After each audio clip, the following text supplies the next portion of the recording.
Going to wait a minute as I see people joining. Welcome. Good morning. Good afternoon.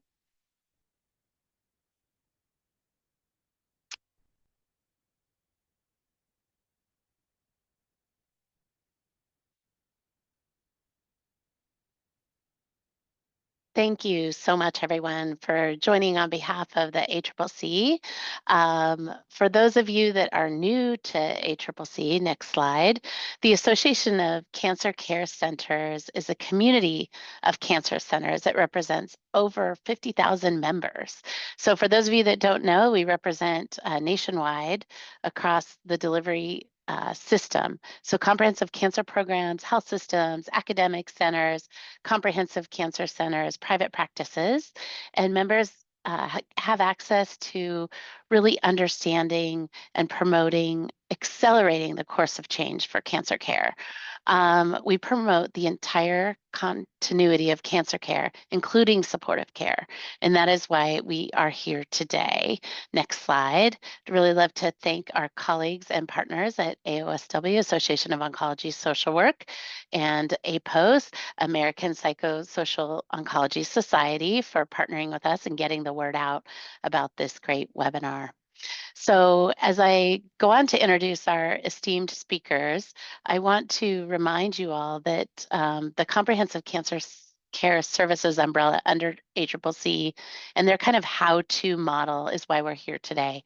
How can we promote collaborative care? How can we promote the best psychosocial care for patients in our cancer centers or where we treat them? So first, I'd like to introduce Dr. William Pearl. Dr. Pearl is a professor of psychiatry at Harvard Medical School and vice chair for psychosocial oncology in the Department of Supportive Oncology at Dana-Farber Cancer Institute, where he oversees one of the largest psychosocial oncology services in the United States. He is a former president of the American Psychosocial Oncology Society, APOS, served as North American Associate Editor of the journal Psycho-Oncology. He leads National Comprehensive Cancer Network survivorship guideline subcommittees on depression, anxiety, trauma, and distress, and was the latest American Society of Clinical Oncology guideline panel for the management of depression and anxiety. He's a PI of 2 NCI-funded training grants for early career oncology researchers, the Harvard Workshop on Research Methods in Supportive Oncology, and the Advanced Workshop on Research Skills in Oncology. Thank you so much for being with us, Dr. Pearl. Next, we have Dr. Jessie Fan, who's the medical director of the Department of Psychosocial Oncology at Fred Hutchinson Cancer Center and the Mark Tabbitt Endowed Professor for Education in Brain Health and director of the Clinician Science Training Program in the Department of Psychiatry and Behavioral Sciences at the University of Washington. Go Huskies. He is also an adjunct professor in the departments of rehabilitation medicine and epidemiology at the University of Washington. Dr. Fan developed and directs Fred Hutch's Integrative Psychosocial Oncology Program. He is a president-elect of APOS and serves on the Distress Management Clinical Practice Guidelines panel for the NCCN. His research has been funded by NIH, PCORI, CDC, American Cancer Society, and the Department of Education. He's currently the PI on an NCI funded study for the development and testing new technologies to optimize engagement and collaborative care for depression in the cancer setting. Dr. Fan received his BS in electrical engineering from Stanford University and his MD from Northwestern University School of Medicine and his MPH in epidemiology from the University of Washington School of Public Health. So please join me. I want to turn it over to Dr. Pearl. Thank you so much. Great. Thank you, Krista. Next slide. So I am going to start us off with some disclosures. I do some consulting for Juxtapose, and Dr. Fan does some consulting for Cola Health. Next slide. And as I was starting to say, I'm going to start us off with some bad news. And the bad news about the state of mental health services in the United States right now, and this shouldn't be bad news that's surprising to you, that it was estimated that back in 2021, there were almost 58 million people living in the US with active mental illness, and less than half of those people could access services. And 160 million people in the US, which is 35% of the US population lives in an area where there's a shortage of mental health professionals. Next slide. This is a map of the United States with distribution of psychiatrists. In all of the areas in gray are counties where there are 0 psychiatrists. I know this is a national webinar, and many of you may already know this from the areas that you live in, but we really have a shortage of mental health services in our country. Next slide. And over the last 5 to 6 years, with the COVID pandemic, increasing incidence of psychiatric disorders, public programs getting cut, there's actually decreased access to mental health care. We are in a mental health care crisis right now. Next slide. And you may say, well, people with cancer are kind of protected from this because they're more medically connected and have greater access to services. This is a classic study from 2002 by Hewitt and Rowland, which looked at the utilization of mental health services based on whether people had a history of cancer or not a history of cancer. And as you can see from the bottom line of this table, that people without any history of cancer with an active mental illness access services about 33% of the time, whereas people with cancer access them 35% of the time. So not much better. 2% is not much better. And so the people with cancer aren't much more connected to mental health services. Next slide. And so as access to mental health care has been going down, next slide, volumes of cancer centers have been going up. Dana-Farber Cancer Institute, where I work, doubled its volume in the last 10 years. And so we're really in the middle of a perfect storm of many people with mental illness needing care, there being less care available in the community, people needing to get more of their psychiatric care at cancer centers than they did before, and then cancer centers having more patients than ever. Next slide. And so 10 years ago, working in psychosocial oncology, me and all my other colleagues would hear from our oncology teams, thank you so much for all of your help. We're so grateful. And now all we're hearing is, why can't you just see our patients? Why can't you fit in more patients? And these are all the patients who are lining up to get in our doors from cancer centers. And at least part of this reason is, next slide, because the way we practice mental health really hasn't changed that much since 19th century Vienna, when there wasn't a demand for psychiatry, that the way our services are built and structured aren't designed to be able to treat high volumes of patients, which we really need to do now. Next slide. And so right now, I feel like we're really at a strategic inflection point. We can keep practicing in the same way that we've been doing since 19th century Vienna in our large volume cancer centers and not be able to meet the need and have the oncology teams and patients say, well, if I can't get into services, what should I do? Why do we even need services? And so psychosocial services may lose their relevance or even be cut. Or should we shift to a new paradigm, change how we deliver services so that we can allow more access to care? Next slide. And I think as we shift to thinking about a new paradigm, we have to realize that psychosocial oncology is population health. Psychosocial oncology really is managing the psychosocial needs of patients with cancer within a cancer practice. And so we do need to take multidisciplinary approaches from population health in order to increase access to services. So I'm going to turn it over to Dr. Fan now to talk about one way to do that. Next slide. Thank you, Dr. Pearl.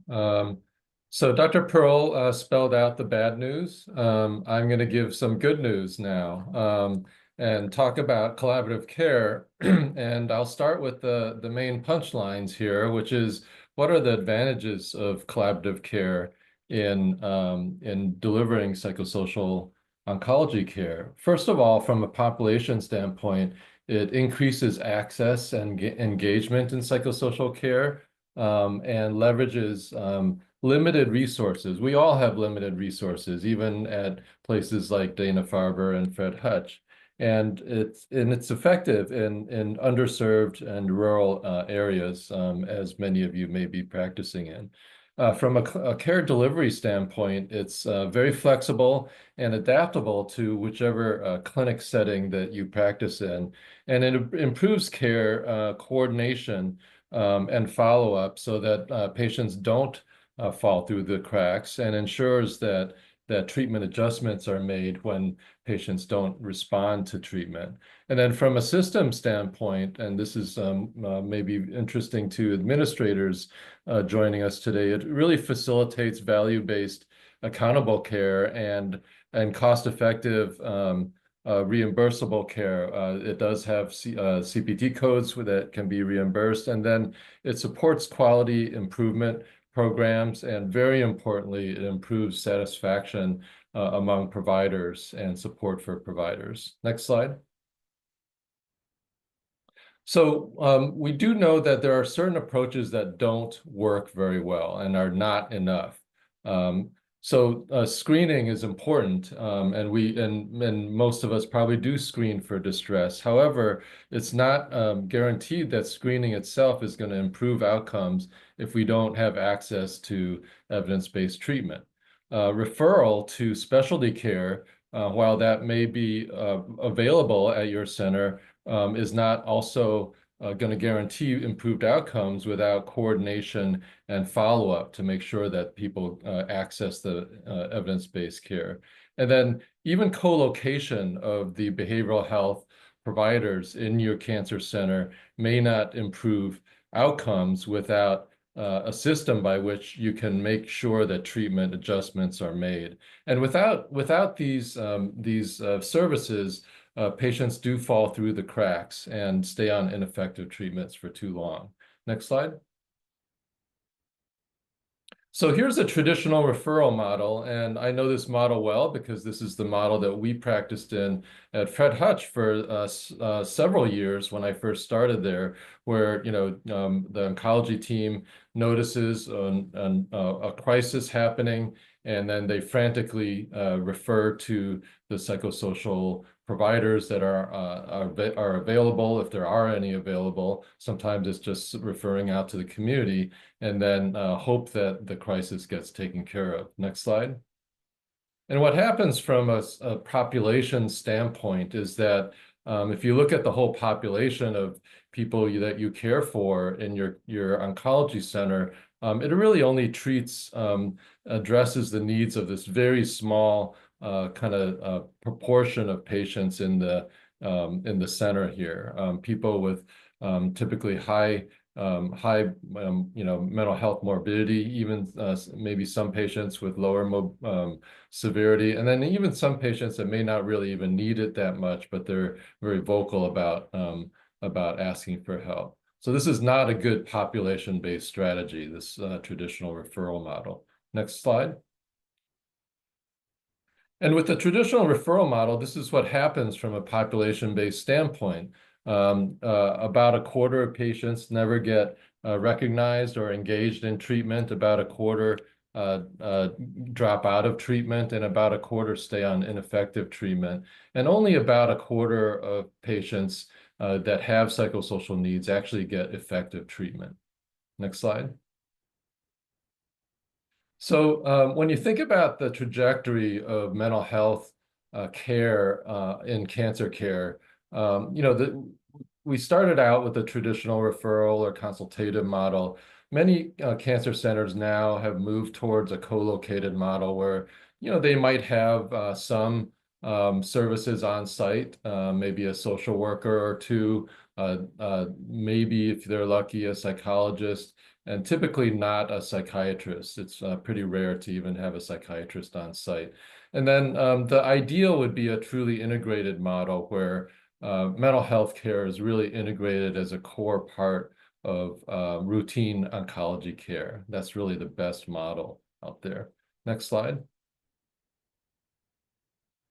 So turning to collaborative care, let's talk about what collaborative care is. I already talked about all the advantages of it. Well, what is it exactly? Well, I always like to start out with what is it not, okay? Because the term collaborative care is, while it's very accessible, is a bit misleading because most people hear that term and say, well, yeah, we collaborate with each other. We're co-located. We got some co-located services. We work closely together. We communicate with each other. We, copy each other on our notes, and we have our, occasional case conferences and talk about challenging cases. And so we collaborate. And while these are all very helpful and important strategies, they do not make up collaborative care by themselves. Next slide. So what collaborative care is a system of delivering evidence-based psychosocial oncology care. And I'll use some of these metaphors here to drive home some of the principles. So it's really a foundation. It provides a sustainable foundation for psychosocial care for your oncology services. And with this foundation, it allows you to grow and innovate over time as your services grow and as your center grows. Dr. Pearl talked about how Dana-Farber has grown. Fred Hutch is growing by, I think the latest figure I heard was about 13% year over year. How do you keep up with that? You have to have a good foundation. You can't be just reactive and try to fill the gaps or fill the leaks as they occur. Next slide. It's also interdisciplinary care. When I talk about interdisciplinary care, I really think about the whole being greater than the sum of its parts. And you can think of it as a chamber group. You got some great musicians, but when they work closely together, they make great music together. That's really is well coordinated and wonderful. And if you're more of a jazz fan, I actually like the jazz ensemble metaphor even a little better, because in jazz you can innovate a little, you can do some some solos and improvise a bit, and that's certainly part of collaborative care as well. Next slide. And it's very comprehensive, efficient, and cost-effective. And this is, of course, very important. It's really a team-based approach. So each individual discipline, and I've listed a number of disciplines here. Not every center has this and necessarily needs all these disciplines, but when they work closely together, they're very well coordinated, and they actually support each other. And like on the right-hand picture here. Next slide.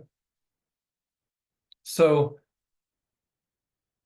at Fred Hutch, we have our main campus, and then we have 5 community sites. We do collaborative care at all of our sites, and the use of collaborative care has really served our population psychosocial needs since 2010.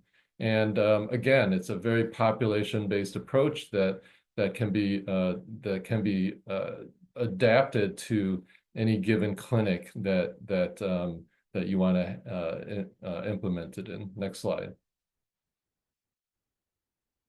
So here are the key components or key principles of collaborative care, and this is supported by now over 100 randomized controlled trials of collaborative care in different settings and in different conditions. So number one, as I mentioned already, it's very population-based, and universal screening is a core part of that process, and it's very proactive. It's not just reactive.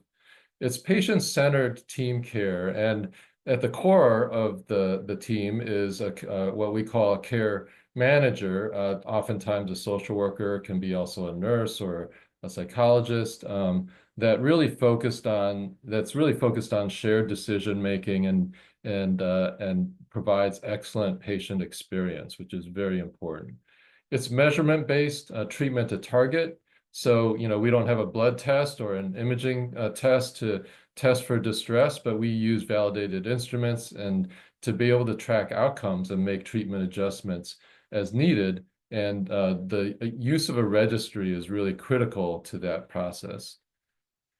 Now, evidence-based step care is probably the most important component, because as I mentioned, collaborative care is a way of delivering evidence-based care, and so that's ensured by having regular psychiatric caseload reviews and consultations to make sure that patients who are not responding to treatment are getting treatment adjustments so that their treatment can be improved and intensified if needed. And then it's accountable in that it's very transparent. Everybody's working together. There's no finger pointing. It's all a team-based approach, and it's also reimbursable. So very important for sustainability. Next slide. So this is just an example of some of the other conditions and other settings that have been shown to have collaborative care being effective in these settings and conditions. So a lot of these conditions are things that we see in the oncology setting. Anyone can get cancer. So very important that collaborative care is effective across all these. Next slide.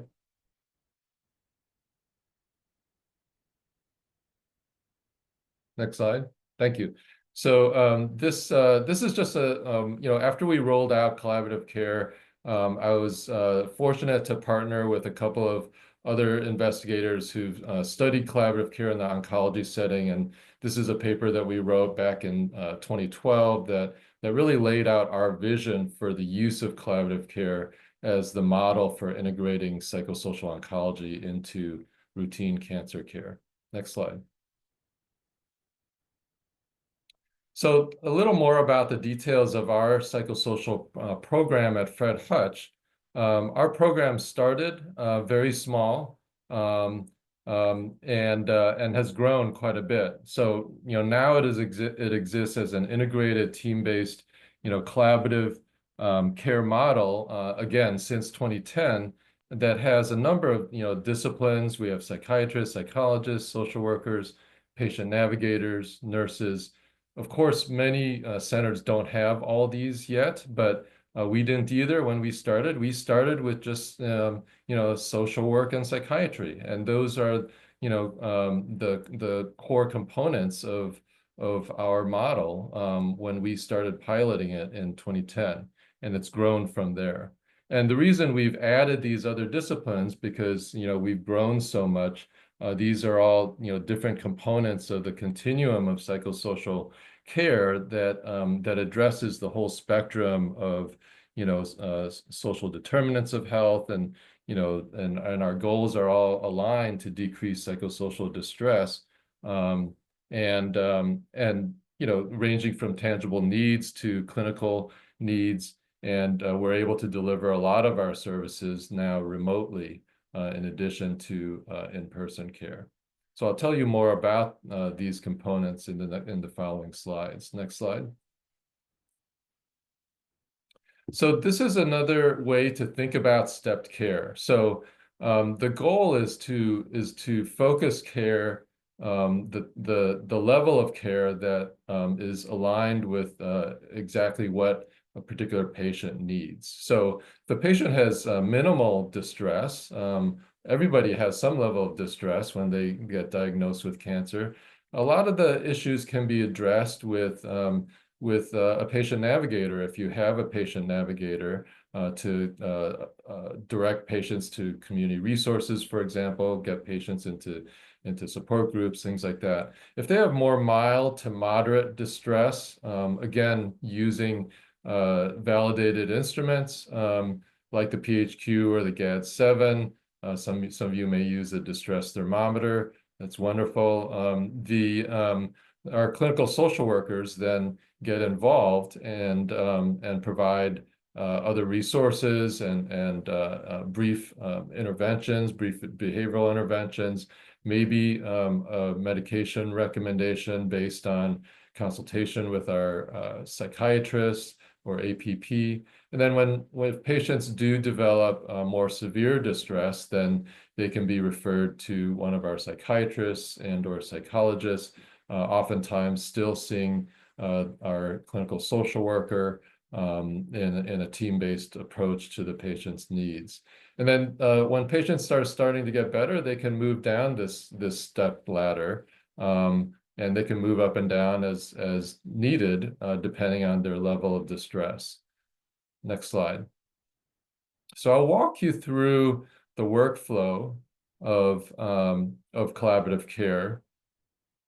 Next slide. Oh, no, first of all, I'll just show you an example, and this is, not necessarily what you'll need or have available in your center, but this is just to illustrate the workflow in terms of referrals to our various services. So if a patient has more tangible needs to the left, then they're generally referred to our patient navigators. If they have clinical needs, and if they have a history or current substance use concern, we've actually developed a dual diagnosis component to our collaborative care model, and that's one example of an innovation that we were able to implement a few years ago. If the patient has a history of more complicated or treatment-resistant mental health issues, then they can be directly referred to our psychiatrists. But the vast majority of patients are initially seen by our care managers or clinical social workers, and an initial assessment is done. And then a caseload review is done with these initial patients. And if they have complex behavioral issues that would benefit from our clinical psychologists, then they're referred to our clinical psychologists. So this is pretty robust, level of services that we've been able to build over time. We didn't start with this level of resources right away. Next slide.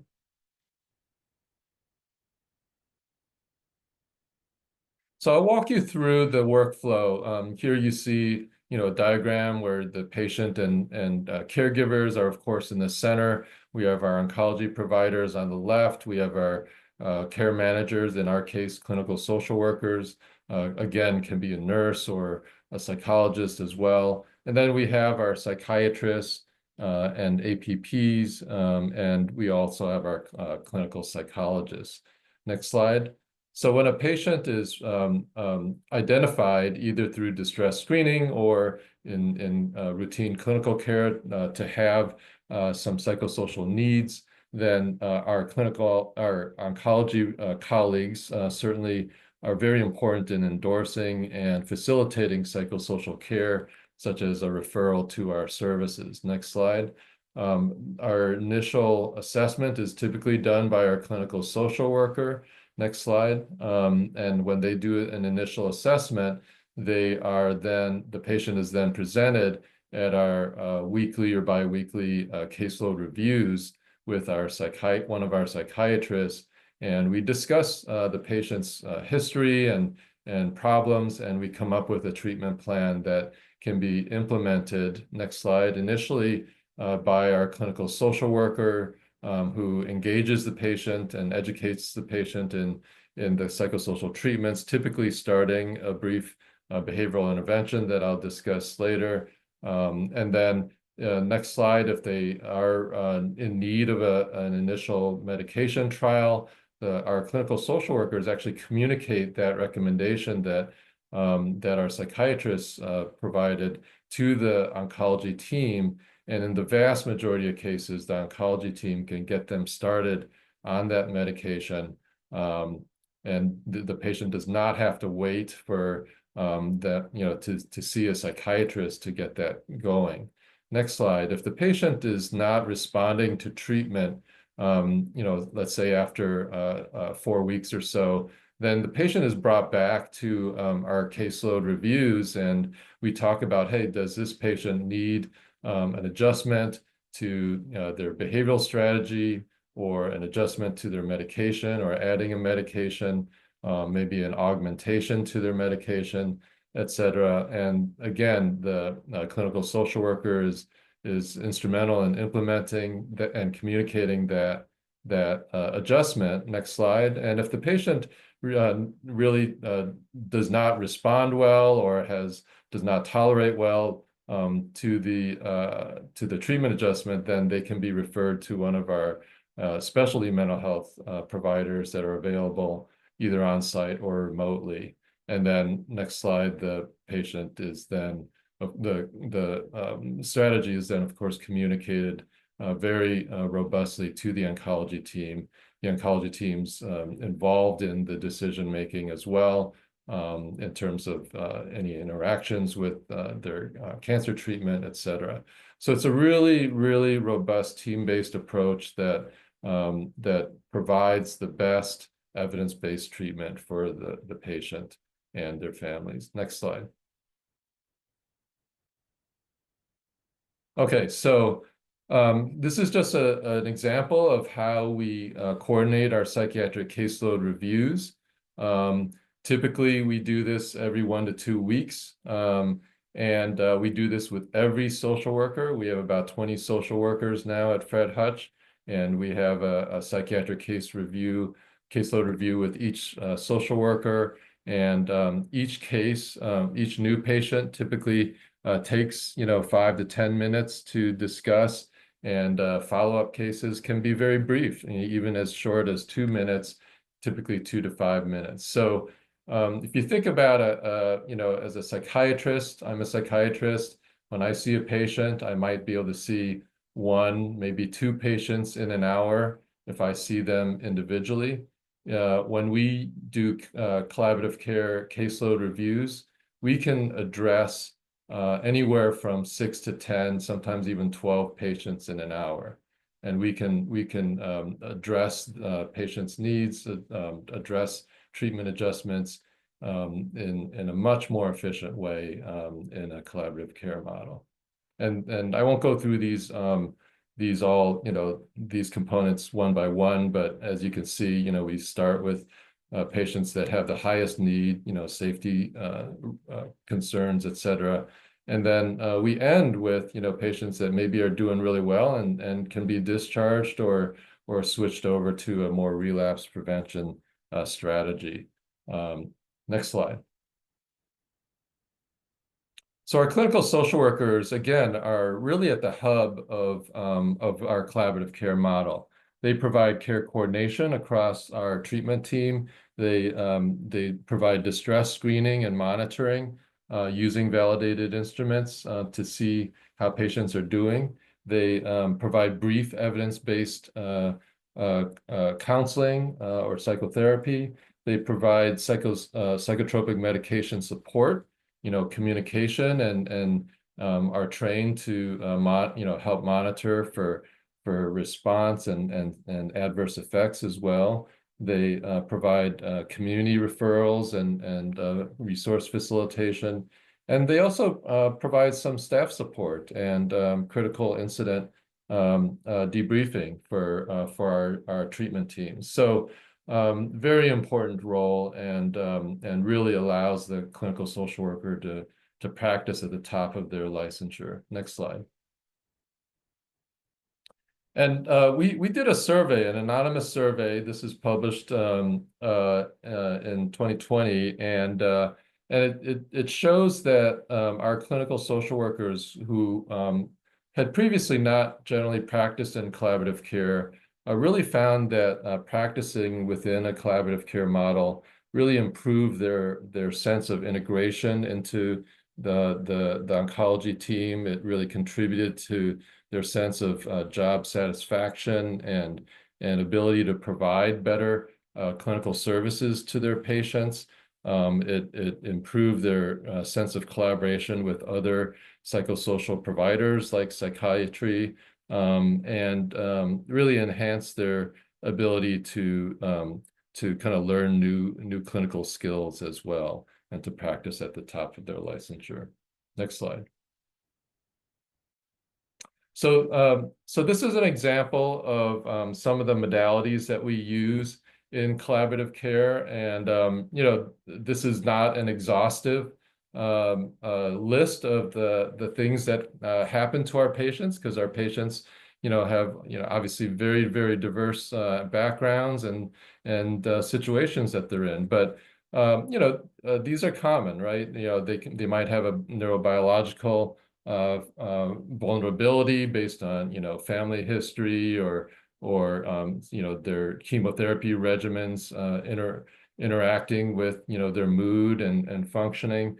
They typically have are being more socially isolated, have avoidance behaviors that prevent exposure to pleasant activities that are leading to high distress. They often have psychosocial adversity. They lose their jobs. They have financial issues from their treatment.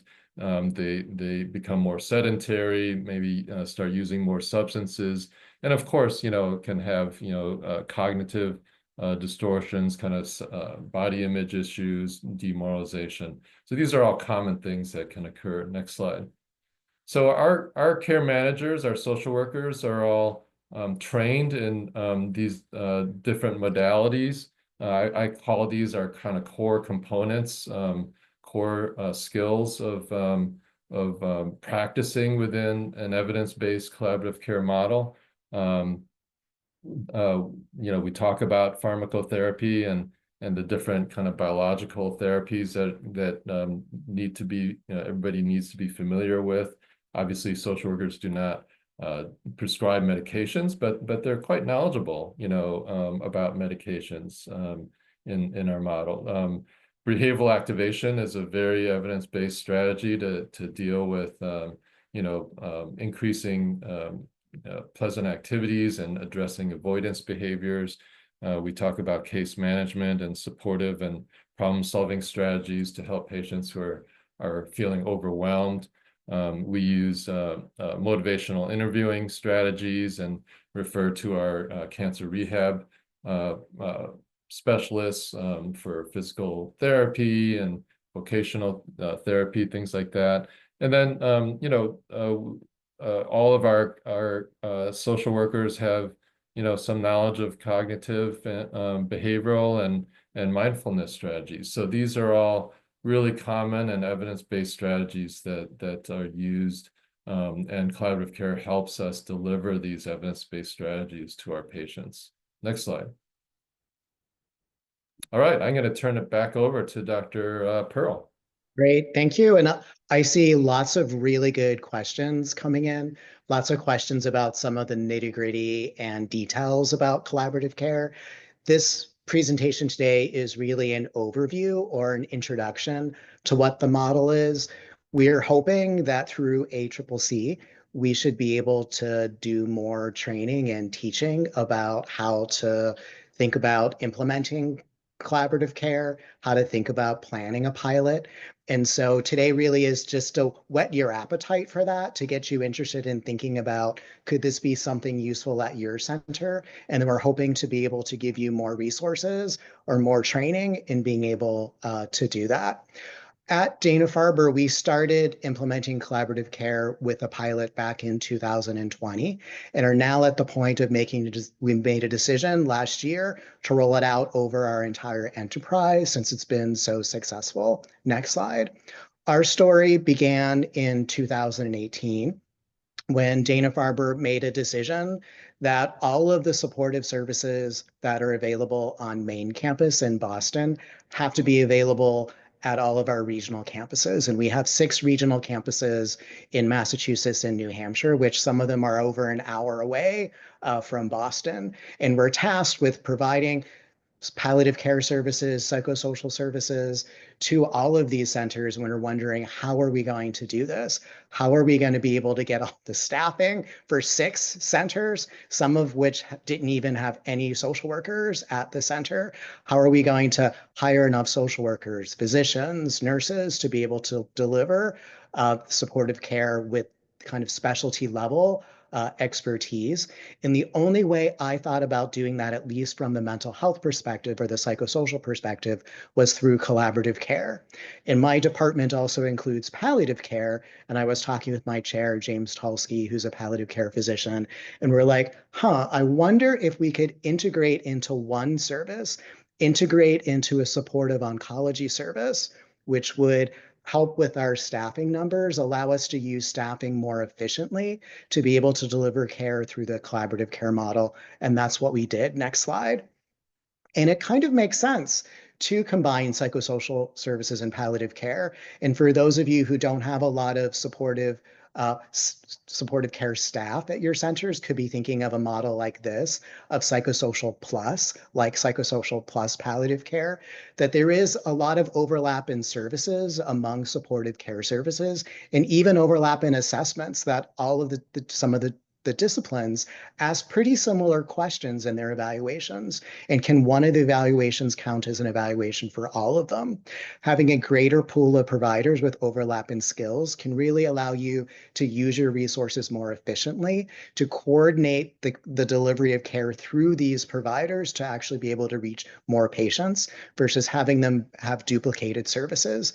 Many times when oncology teams are in distress with patients, they refer to social work, psychiatry, psychology, and palliative care all at the same time, hoping that at least one of those referrals will hit and the patient will get better, versus having a one-stop shopping where people get referred to all of us at the same time in this very coordinated way with a centralized assessment. Next slide.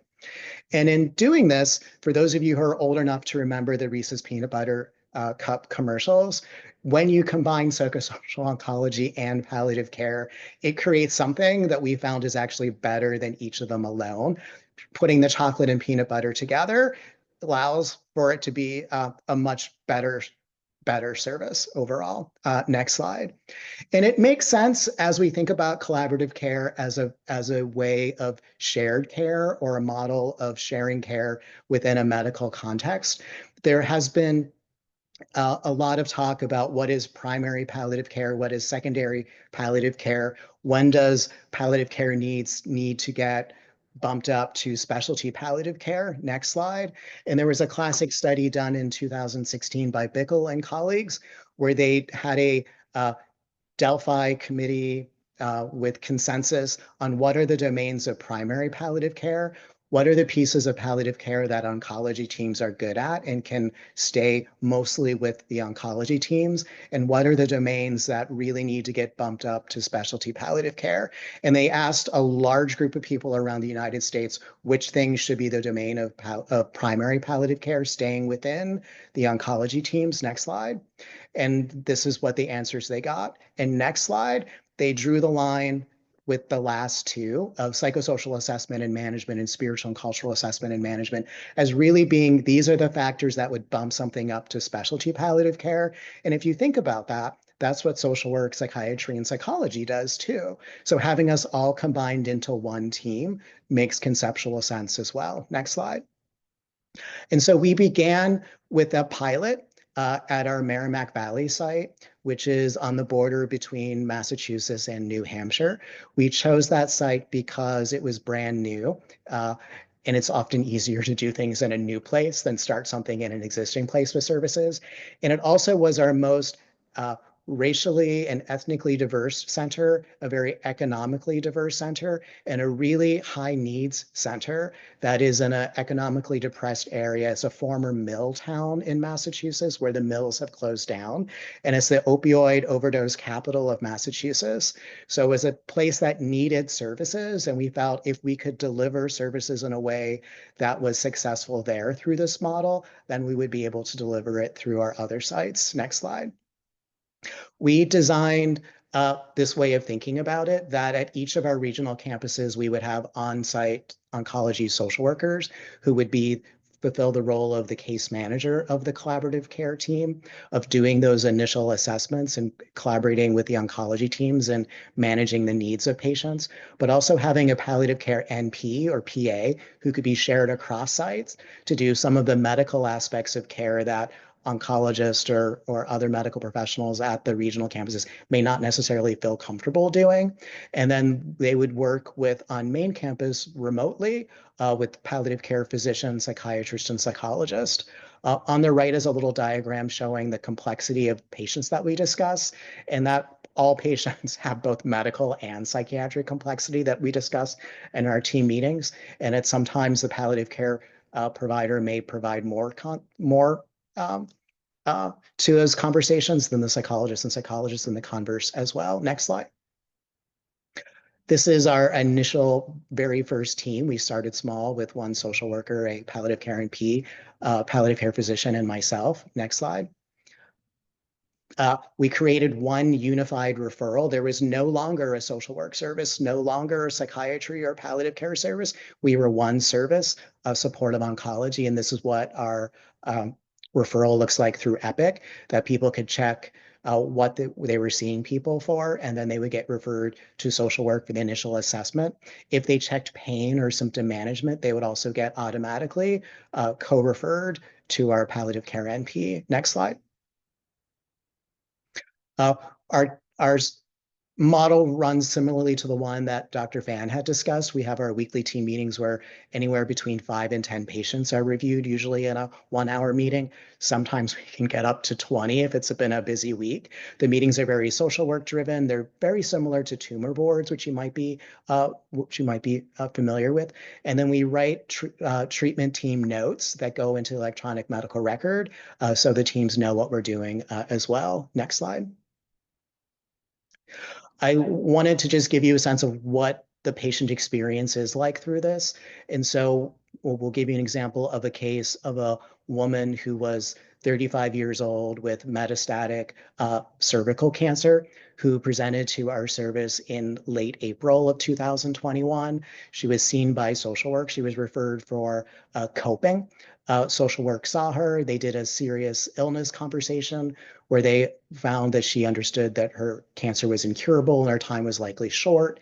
They learned that she had moved to Massachusetts from Florida for medical care, since medical care was more accessible in Massachusetts than Florida. But in doing so, left her 6-year-old daughter with relatives in Florida, knowing that she was coming to Massachusetts to die without her daughter. Found in doing an assessment, learned that she was in pain and also that she had moderate depressive and anxiety symptoms on screening. Discussed the patient that week in our supportive care team meeting, referred to the palliative care NP for pain management. And because she was having depressive and anxiety, started a course of supportive counseling, monitoring her scores with the idea that if we could treat her pain better, help her stay connected with her daughter in Florida and help with some of the depressive anxiety symptoms, that may help with her mood as well. She saw the palliative care NP, started a fentanyl patch, did a MOLST and POLST, had social work follow-up a couple weeks later. Her pain was better, but her mood and anxiety still hadn't changed that much. And then it was discussed in our team meeting where I made a recommendation to start her on escitalopram, where her oncologist was able to start her on that week. And then 2 weeks later, she started to have some improvement in both her anxiety and her depression. Next slide. The collaborative care model is very flexible. It allows us to work with local mental health providers, bridging care, that sometimes it can take a month, 9 months to a year to get a psychiatry appointment. So when people are referred to us who need a psychiatrist, we will automatically refer them to the community and then help bridge them until they can get longer term care when they need that. And so we often do a lot of coordinating care with local mental health providers to help keep them in their local care, knowing that they're going to need to transition to them after their cancer treatment.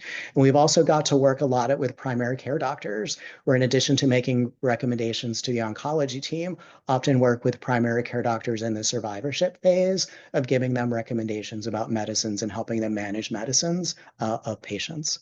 Next slide.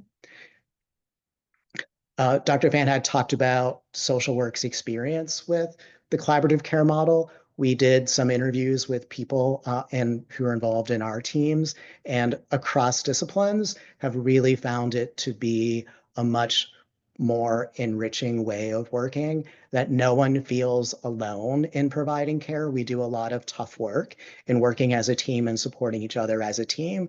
No one feels alone and felt that they were working at their top of their license. Collaborative care makes you work at the top of your license and provide the most highest quality care, because everything is transparent and you're accountable to all of your team members who sees exactly what you're doing. And so people had greater pride in what they were doing in their work, and everyone felt that it could help with burnout. Next slide. So those of you who are interested in reading more about our experience with the pilot at Merrimack Valley, we published in the Journal of Palliative Medicine last year. Next slide. The mental health care crisis has also presented a business opportunity that a lot of private companies are trying to cash in on, that there have been a number of startups or companies who've been trying to meet this mental health need through digital health or telehealth. Some of them have been successful, some of them haven't. But the ones who've really found traction have been ones that have been using the collaborative care model, billing through the CMS codes. Dr. Fan had mentioned that I don't know, maybe it was in 2018 that Medicare CMS released special billing codes for the time of the care manager role, which were designed to be able to help sustain the model, to incentivize going to the model and to be able to sustain it. But these private companies have found that if you have the right payer mix and you bill the CMS codes in certain ways, it can actually be profitable. And so if private companies can do this, I also think cancer centers can do this as well. Next slide. At Dana-Farber, we haven't transitioned to billing yet. We're waiting until we do collaborative care across our entire enterprise versus doing it in pieces, and some people getting charged for this and some people not. So we're waiting to do that once we transition our entire enterprise. But in the meantime, us transitioning to collaborative care is the basis of 2 pay per performance contracts in Massachusetts over the next 3 years for us at Dana-Farber with Blue Cross of Massachusetts and P32 Health Plan. People may not, when you talk to people in oncology about collaborative care, they may not know that much about it. But when you talk to insurance companies, they know a lot about it. And they know a lot about the data of it improving outcomes and containing cost. And they were so happy that we were doing this and that we were going to be doing this as our pay performance project over the next 3 years. Next slide. So Dr. Fan, do you want to do the lessons learned? Actually, I'm going to skip this one and go to the last one. This one wasn't supposed to be in this particular. Is there another one after this? Yeah, I'm going to go to this one and save the lessons learned for the next time because we're running out of time, and I do want to finish with this slide that gives you a snapshot. And again, I know we only have a few minutes left, but this is to maybe whet your appetite for a little more detail at our upcoming webinar to talk about the actual steps of implementation. Practice change is not something that you do overnight, but it's very doable if you have a structure and and a little coaching along the way. We've helped a lot of other cancer centers, kind of learn about collaborative care and implement it if they're really interested. And there's a lot of preparation here, as you can see. There, a lot of discussion up front about, what's your vision and scope of your psychosocial program that you want to provide. Each center is a little different in terms of, their population, their case mix, the conditions and treatments that they want to provide. You want to identify, engage your champions. We can talk more about that. Defining roles in your team.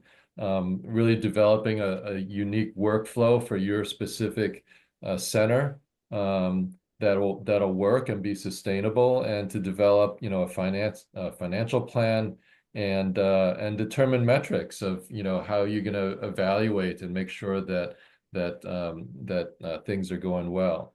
In terms of implementation, training obviously across the different components of the collaborative care model, doing caseload reviews, how do you communicate, recommendations to the oncology teams, the core clinical skills that I mentioned, want to make sure everybody's kind of on the same page with that. That does not mean that, if you've got a particular interest in, certain types of interventions, acceptance commitment therapy, meaning-centered psychotherapy, those are all really valuable that can also be integrated into your collaborative care program. As both Dr. Pearl and I mentioned, piloting it initially is really important, and working out all the kinks, in a pilot before you launch it throughout your whole clinic. That's what we did. That's what Dr. Pearl did. And then addressing barriers and challenges along the way. And then, there are certainly strategies to sustaining it. We've sustained it now for 15 years, and we've grown it and been able to innovate. So all these are important steps that we can get into more next time. But I wanted to stop now to see, now that we only have 5 minutes left, to see if there's some burning questions. I don't know if Teresa, you want to pose some questions that have come up, more frequently that Dr. Pearl and I can address today. Sure. First, I just want to thank you both for the presentation. We've have a lot of questions in the chat and the Q&A, so I think we're going to have plenty of things to talk about in our webinar on July 24th. So I look forward to everyone registering for part 2. I also just want to say, if you could take a minute, the attendees, to scan this QR code, that will help us get even additional feedback from y'all about what you would like to see in upcoming webinars, and provide us with the opportunity to make sure we address all of these questions we're not able to get to today. With that said, I think there's a lot of questions around volume of caseload and how that's managed across the 2 different systems, how you're able to allocate that for staffing for social workers versus the rest of the team. So I can take a stab at that, saying that that is a really complicated question. And I think it depends on lots of factors. I'm going to whet your appetite more for us coming back and doing more training with you, where we can get into all the different factors that gets into that, by saying that when we switched in one of our disease centers with the same number of staffing to switching to that model, we were able to increase the number of people that we were following by 50%. So by coordinating all of your services together, you can actually be able to take care of more patients without any difference in staffing. But I think giving you exact numbers of staffing is hard without knowing a lot of the different factors. And so I wanted to get you interested in that, to come back and learn more, and we can talk about what factors go into the staffing. You can start though with a pilot that's very small. We did our pilot with just 4 people, 1 oncology social worker, a palliative care NP, a palliative care physician, and a psychiatrist. And so you can start small in a circumscribed area and grow it, but we can talk with you more about larger staffing decision stuff.